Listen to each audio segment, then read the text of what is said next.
Outstanding, outstanding. I think there's a theme riding through those last two speeches about where we want to go with this state, how to make it better.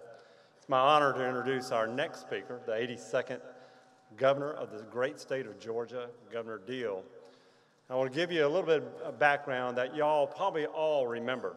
In 2012, he came to the Eggs and Issues breakfast and said, I have a goal. The goal is to make Georgia the best state in the United States to do business in 2012. He focused and ensured that there was a pathway forward to make Georgia better, and last year we accomplished that as being the best state, recognized by media that we are the best state doing business.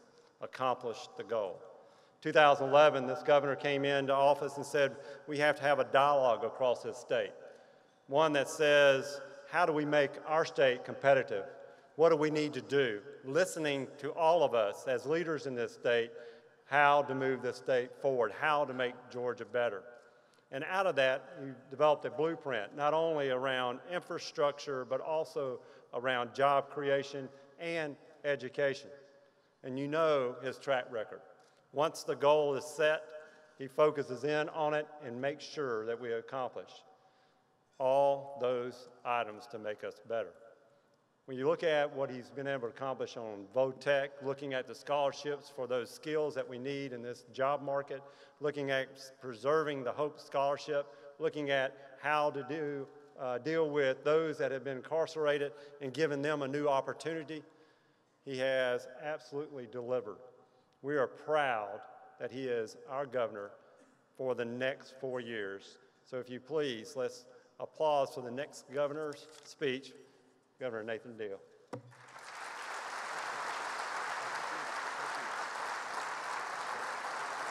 Thank you. Thank you. Thank you. Thank you very much. Please be seated. Well, thank you, Paul. I congratulate you on your leadership in this centennial year for the Chamber. And of course, I'm honored to join you at this Chamber meeting this morning for the beginning of yet another legislative session. In my State of the State address tomorrow, I will detail where I stand on some of the topics of interest to this group. I can't tell you everything in the first speech or two. I have to save something for tomorrow. Tomorrow's address, the State of the State, will include my position on education reform and improvements in our transportation network. Tomorrow, I will present a plan for changes to our K-12 education system that will promote better results in our classroom. In addition, while many suggestions and opinions are on the table, I want to make it clear here this morning that I support increasing funding for strategic transportation investments.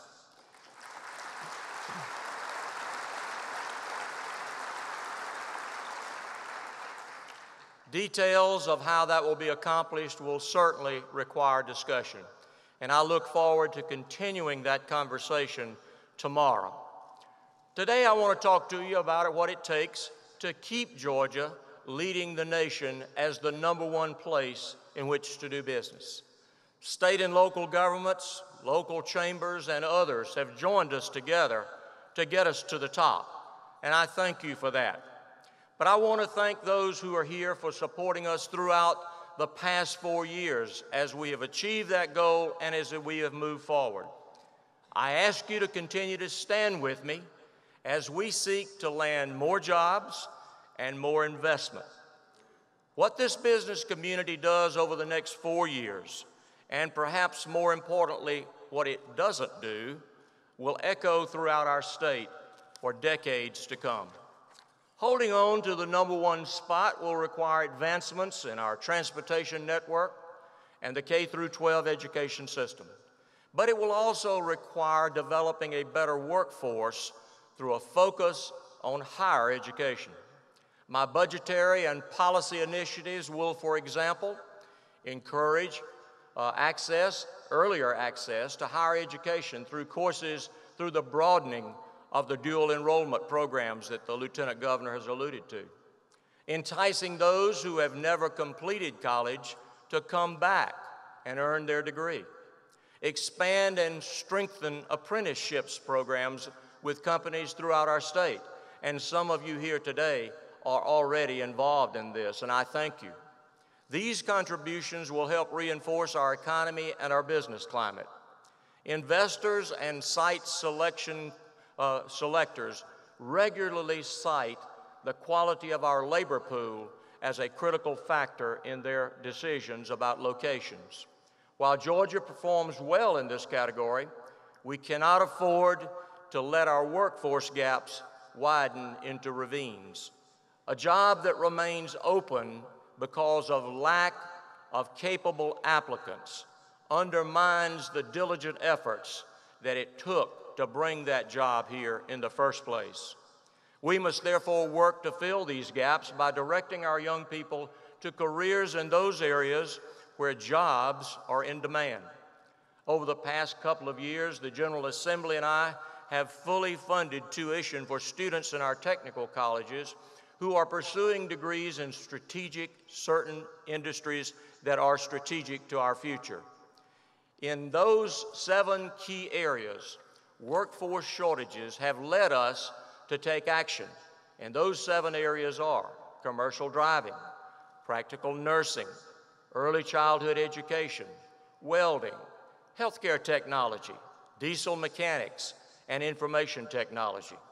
I certainly want to thank the members of this chamber who played a role in my High Demand Career Initiative, which has recommended 4 additional areas of study to add to that list this year.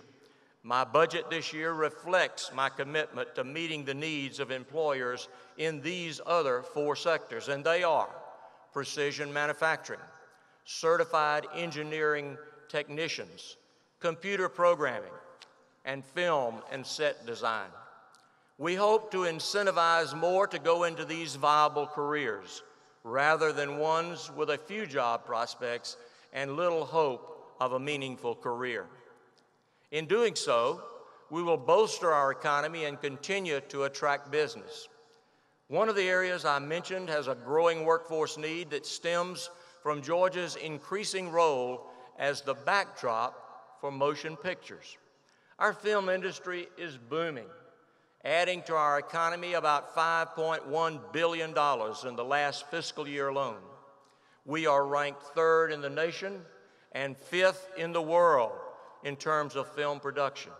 And major production companies are locating and expanding here with our favorable tax credits and our diverse locations, and are continuing to draw more projects and business every month.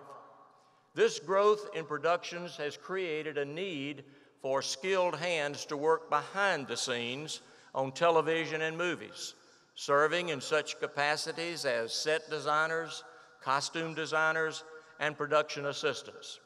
Our ability to fill these jobs is at a critical mass. Something must be done. The tuition incentive is the first solution. Here's the second. I am proposing the establishment of a Georgia Film Academy, which will be a partnership between the university system and the technical college system. This academy will attract and train workers for the vital film industry to keep up with our demand. Producers will not wait if we delay. They will simply film somewhere else. Therefore, my budget recommendations this year will take a step to start the process. Georgia cannot afford for another state to do to us what we're doing to Hollywood.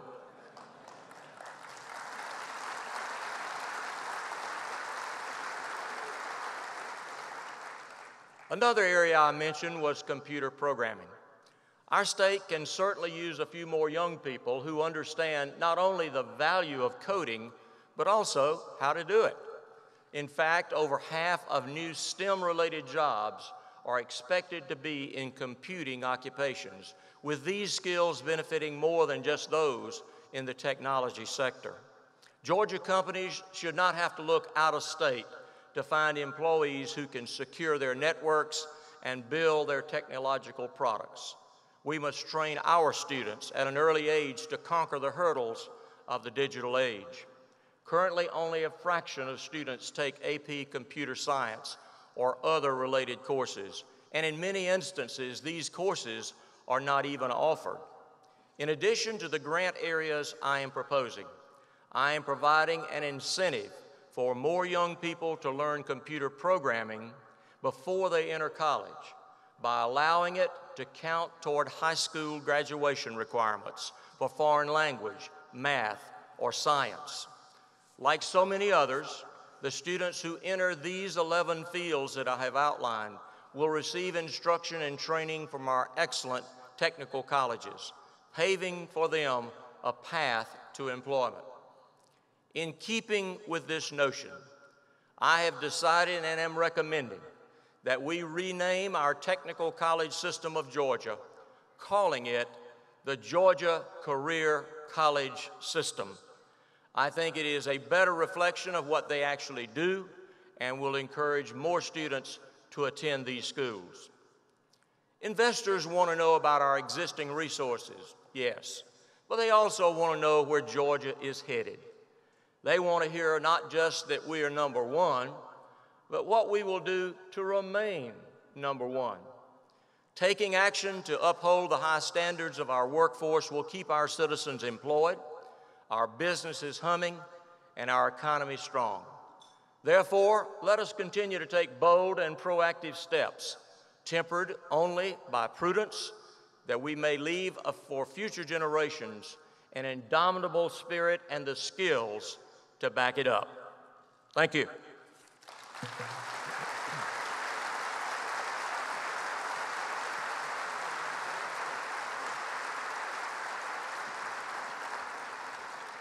Would you join me again in thanking the Speaker, the Lieutenant Governor, and the Governor of Georgia for their service and to congratulate them on their reelection? And also join me in thanking the members of the General Assembly and congratulating them. We look forward to working with them during the upcoming session. Thank you, guys. Yo, there you go. I have one more piece of business before we adjourn this morning. Many of you emailed and texted and asked where the party was last night. I'm sorry we did not have our annual meeting last night because, as you might have picked up by looking at some of the logos, this is our 100th anniversary. And we decided it was much better to celebrate it throughout the year. And so I'm happy to make 3 announcements to you. One is that this fall we'll be hosting a reception to celebrate our 100th in Savannah, where we had our first board meeting. We will host a reception this summer in Macon, where we were incorporated. And on April 25th, here in Atlanta, we will hold a black tie gala to celebrate our 100th anniversary.